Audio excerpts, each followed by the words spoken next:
বাতাস আর অনেক স্রোত। আমরা আসছি একটু দেখতে নদীর পাড়টা, এখন মনে হচ্ছে সমুদ্রের মতো একটা ভিউ আর কি।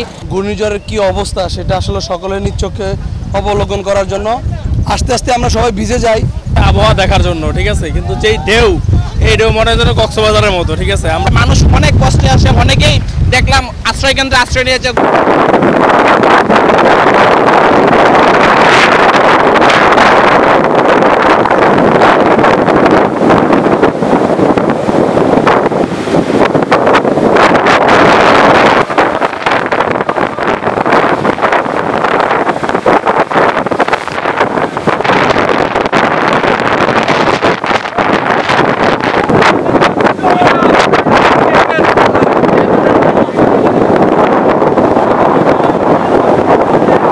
40% বেশি গ্লো, বিশ্বের 1 নম্বর গ্লো ক্রিম, নতুন গ্লো এন্ড লাভলি।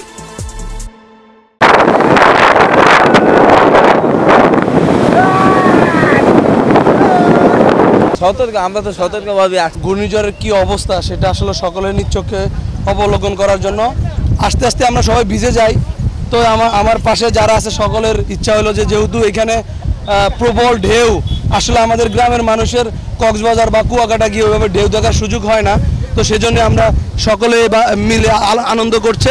বাতাসের ফিলটা আমাদের কাছে ওরকম অনুভব হয়, মানে মনের আন্তরিকতা থেকে ভালো লাগে, কিন্তু ওইভাবে কিন্তু আমাদের কাছে ভালো লাগে না। আমাদের গরিব দুঃখী অসহায় মানুষগুলো তো খুবই এর ভিতরে আছে। আনন্দ ফিল করে আছেন, দেখার জন্য আসছি যে ঢেউটা অনেক সুন্দর। এখানে যারা তরুণরা আসলে থেমে নেই, একটু আনন্দ উপভোগ করার জন্য এই উত্তাল মেঘনা দেখতে এসেছি।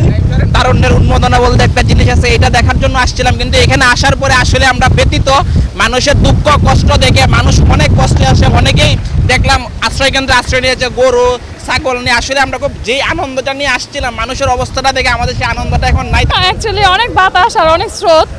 আমরা আসছি একটু দেখতে নদীর পাড়টা, এখন মনে হচ্ছে সমুদ্রের মতো একটা ভিউ আর কি।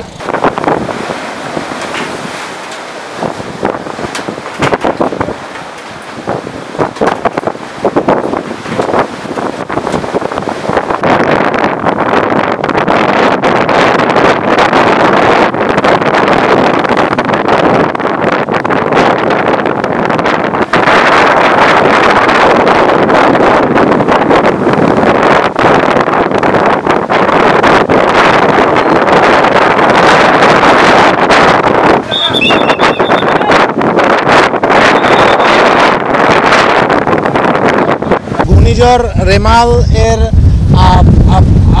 ইসের উদ্দেশ্যে, মানে আঘাত হানার উদ্দেশ্যে আমরা এসপি ভোলা মহোদয় এবং আমাদের পুলিশ সুপার, আমাদের চরফেশন থানার অফিসার ইনচার্জ মহোদয়ের নির্দেশক্রমে আমরা সমস্ত উপকূলীয় অঞ্চলগুলো, বেতুয়া সহকারে সামরাজ এবং যে উপকূলীয় অঞ্চলগুলো আছে সেখানে এসে আমরা ফোর্স অফিসার সহকারে যে সময় উৎসুক মানুষ এখানে ঘুরতে আসছে তাদেরকে এখানকে নিবারণ করতেছি এবং তাদেরকে আশ্রয় কেন্দ্রে যাওয়ার জন্য অনুরোধ করতেছি, এবং যারা তারপর এখানে থাকার চেষ্টা করতেছে তাদেরকে আমরা এখান থেকে সরায় নিরাপদ আশ্রয় দেওয়ার ব্যবস্থা করতেছি।